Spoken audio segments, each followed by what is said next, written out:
There's a hero. Today we are at Herohomes headquarters, Ubi Avenue 1. Not Ubi Avenue 1 lah, Ubi 1. So every day we take home tour. Today is something special. Herohomes tour with Heikel and Elfi. Let's go. Tell us what give you the idea of Herohomes?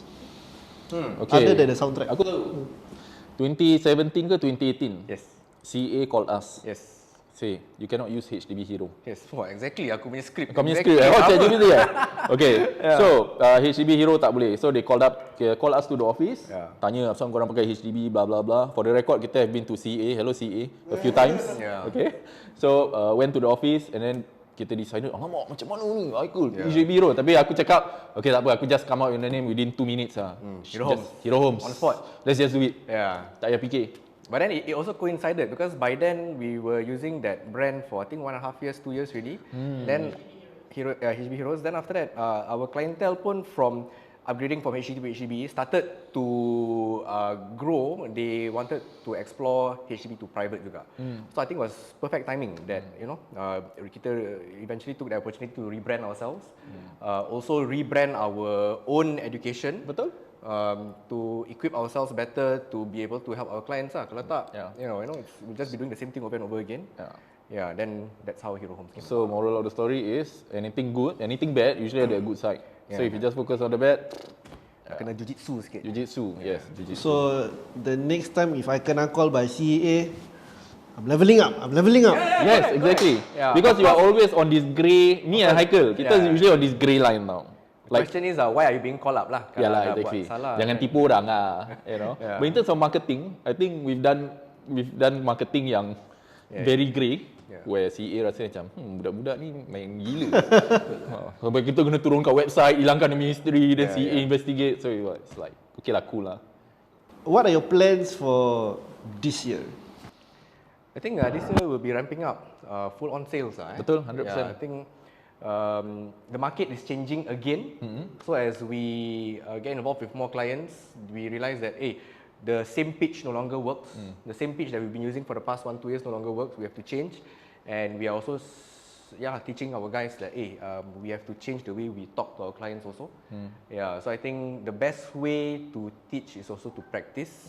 So I think today we are increasing our ad budget. We are increasing our advertisement, our content. We are changing our content as the market is changing also. Betul. So I think that's the focus this year lah. On that note, what would you say is unique about Herohomes? Come, sell Herohomes.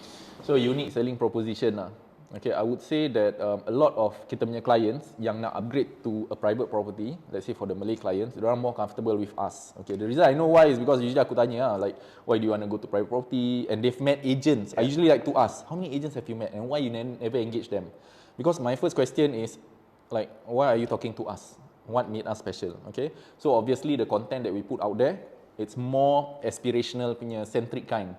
We are targeting Melayu, the Malays lah to that want to go to the next level lah. That means bukan pasal duit aja, bukan pasal rumah aja tau. It's like the careers, the quality of life, the life experiences. It's a totally different shift. So, I think that sets us apart because whatever we gather on the ground from our clients, we put it on media, on our contents. But so that others can learn using the angle lah. It's always sharing our clients' experiences, good and bad, to the public, whoever watches lah. They will be able to somehow learn either to avoid or how to aspire to be like our clients who have already done the upgrading. Whether it's upgrading to a HDB or upgrading to a condo, I think doesn't matter. I don't know. I mean, maybe our content is not really property. It's really to build a good life through property. Property is just a bridge. But that said, I think we stood out at the start using videos. Oh, 100%. Yeah, through videos we stood out because between 2015 to 2019, who was on video? There was us. There was 3 or 4. I don't know how to say the names. 3 or 4 other groups who were consistently doing videos as much as us. But today we are no longer unique in that sense. I know someone can just take their phone, record themselves, reply to messages, you know, marah clients, marah their audience on TikTok and all that, and still get leads. So I don't think we are unique in that sense anymore. No, not anymore. I mean, video. Then we learn that Betul. different approaches will also do just as well. Like we used to think that our approach is the best approach to attract certain clients and all that, but we've been proven wrong. Betul. You know, because now our uniqueness dah becoming a commodity. Betul. Yeah, everyone has access to it, so we have to Evolve lah. evolve, step up. Fast. It's challenging It's not easy because you know people like you coming up. Yeah, you are coming up, man. You're like Yeah. 28K followers and all that. You Yeah, gotta step up. so I think for us to stay unique moving forward, even for you, I think how you are being unique is you are being real to yourself, to your audience, and I think as much as possible, I want to be the same. I mean, you can be real in your own way. I will be real in my own way, and I think that's how we stand out, because we don't try to sell out. We don't try to because I think today's generation that will no longer fall for the typical salesman tactic. Yeah, I will tell my clients upfront, okay, here I'm going to be a salesman. I'm telling you, this is me being a salesman, and this is how I'm going to talk. But then after that, you also need to understand that you decide for yourself. Yeah, I will teach you, I will explain to you everything. Yeah, so I think when we put ourselves on media, when we want to, because everyone has access. So I think it's our duty to put out the best content that we can.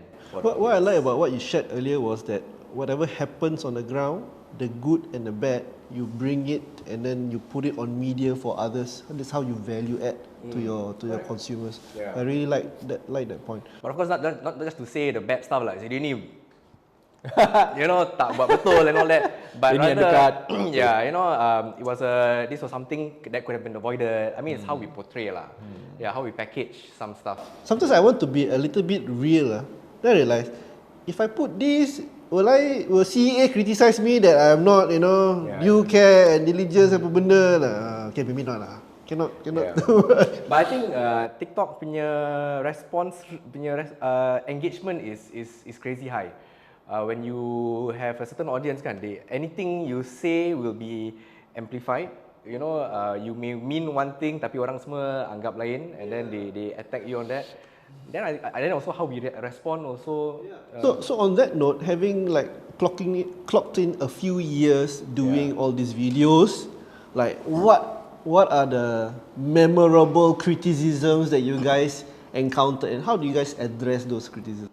I think Heikel is. I think the best criticism actually affected how we conducted our business. Like there was at one point of time we were firm believers of, you know, helping our clients buy HDB and habis bayar as fast as possible.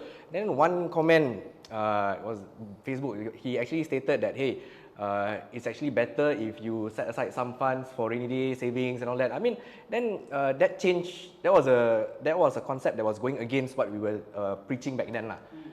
Then we sat down. We actually did a A/B testing. Then we realized, actually this guy punya method is better. Yeah. Then actually we chat with him. Then he responded. He replied saying. Then he shared more on how it should be done. Then from that on we changed. Then we use that same concept to help clients upgrade to private property pula. Then we realized with that same concept, people can upgrade to property, to any kind of property safely, having reserve funds. Kadang-kadang belasan tahun where they don't have to work and the house is still being fully paid. Right. Yeah, of course different people different, right? But I think that's the best feedback we've received. But you know, last time we used to like baca komen, nak kena reply, nak kena research, nak kena reply research. I think the response become like paragraphs long. Yeah. Now nampak message, nampak respond like, okay, malas tak ada time. Yeah. I got things to do. Yeah. But I think for everyone starting video marketing, I mean social media content today, I think it's very easy to get affected by the comments. Macam personal attack. Yeah. You feel it's personal, you know? But they are not really attacking you. They are most of the time, I think the content. Then the best thing is for you to, instead of responding immediately, give yourself 24 hours. Then you respond. Then you realize, ini dah macam dah tak hot lah. Like it's no longer worth responding. Then you realize, okay, this is tak penting. Yeah. Then you detach yourself from all this hate lah. Do you feel that having a feel on YouTube, on the different social media platforms and TikTok, both have a bias on different demographics? Yes, 100%. I think those people, our best clients are those who have consumed our long form content. 19 minutes long, 20 minutes long. So they're in the market. So they want to do their research. So people on TikTok, I mean, this is my experience. It's like if I post something about sales or balance flat, BTO, or let's say debt, self-employment, or debt, those kind of videos will explode. But if you're talking about real estate, private property, and all that, it doesn't get so much traction lah. Yeah. What would you say is that you can think of, or maybe that you know of, your best performing long form video? If anybody is watching or listening now, that they should watch that one or listen to that one. Don't be a slave, No, see, I'm thinking of the same video. Yeah. It's a 2017 video. It was recorded at Tampines Hub. Kena halau. Kena halau. But basically, it was a video whereby we were explaining how, when you pay, basically how your mortgage works. Because you pay for your HDB or you pay your house, a lot of people don't realize that. People know there's interest, but they don't know how it's being paid. So you pay $1,000 per month. Actually, like for the first 5 years, maybe a good 400 to 450 goes to your interest. You're only paying $500 per month to the house actually. So we explain how it works, and then we also explain how you can tackle the situation. That's also when we got the best comments lah. Yeah. So the title was "Don't be a slave to your HDB flat." Yeah. So in the video, I think Heikel said, utang ni interest is like a setan, tando, binatang with a tando. It was quite interesting lah. A lot of characters. I actually remember this video. Because of that phrase, kan? No, because I was myself struggling with this, and I wanted to clear it off fast. I was like, wow, there's no agent out there advising on this thing. How come I'm like the only one who suddenly found out about this? When I saw your video, I was like, finally! An agent worth mentioning. Okay, correct lah. So I think that video viral on its own, and then we also, being agents, we also marketers kan, so we added more fuel lah. We advertise. Yeah, so actually that was, I think, one of the most favorite videos. But in today's context, that video dah tak relevant because I think the knowledge is there. Yeah, so I think back then it was different. So I think that's how I feel that back then we really wanted to educate, to share, not educate, to share. To share. Yeah. Today I think the problem is too much knowledge to share. Too much. Then you also don't know what you want. Yeah. Then you get tired lah. And on this note, in the spirit of learning from anyone, for those listeners out there or viewers out there who are aspiring agents and they want to join Hero Homes, is there any prerequisite that they need to take note of before they they can walk into your doors? In the spirit of recruitment, right. In the spirit of recruitment, I think number one, we don't know whether we can help them or not. That's the first question we ask. Okay, so that's why we need to meet them, and then we need to know. In a way lah, I mean, after many years, kita pun dah refine kita punya recruitment sikit. We are now more. We also want to assess whether this person is okay. Boleh contribute to the bigger picture. So I feel like if you want to be a real estate agent with Hero Homes, saya akan cakap Hero Homes. I don't know what would be a good thing. You must be. You cannot just bring in any kucing kurap, right? Can. Then we transform them. And on that note, they must be ready to work. I mean, because I think in the spirit of recruitment, another lesson is a lot of people see. I think because of COVID. Then a lot of agents went on to social media. Then a lot of people on the outside see that agents do very well, very easily. Looks like very easy, right? Looks. How many years have you been doing this now? Wow, this is only my third year. Fantastic. So then, there's more struggles to come, bro. Many more, bro. Okay, so I think that's what a lot of people, not really willing to go through. Like, I think I've been working every day since January 1st. Until I went to Bali the other day. It's like every day, working every day. Saturday, Sunday pun kerja. So I think manage your expectations. I enjoy it lah. But anyway, I also got no family, so maybe it's easy for me lah. But I understand. So, the expectation is very different. Okay. On the note of been working since day one, I'm just curious lah. Like, honestly, since the day you guys started all these things, can you count the number of days that you are able to, in the head, switch off or totally tak boleh switch off? Tak pernah. I think on holidays also, like, yeah, your brain Still on. yeah, because I think clients pun message, you know, even that one small message also you have to think like, kalau tak message pun the messages start to come, even you don't open you see it. Yeah, then you start thinking, lama actually I haven't done. You know? Yeah, so I think it's a never ending thing. I think when you're doing not just as an agent, I think any business you're doing. Aku rasa that's the curse of being a businessman. Self-employed is worse because like kau punya tax rate gila babi and then kerja rabak Yeah, so I guess no switch off. Jarang. Few more years down the road, like maybe like 20 years down the road, 20 years. where do you see yourself retire, and is Singapore a good place to retire? Move somewhere to retire, move to Sembawang. Sembawang very far. No, Sembawang very quiet. Actually, last weekend I went for viewing. You know, we were at. I remember the house I was viewing is at a junction of Sembawang punya MRT. Okay, then right after that next viewing was in Admiralty. Also near the MRT. Then I told my clients, hey, actually Sembawang was a lot quieter. MRT is busy. So yeah, I think if I want to retire in Singapore, I try to find somewhere as slow as possible. Asri? Okay, number one concept of retirement. You hate your job so much. You hate your job so much yang kau tak sabar nak berhenti. Then after that you stop. Okay, fine. So aku tak ada that concept yet maybe. You know, it's still you know, fun, you know, this whatever lah what I'm doing is considered not fun but it's really engaging lah. It's like aku get to do systems, aku get to grow things, it's really fun.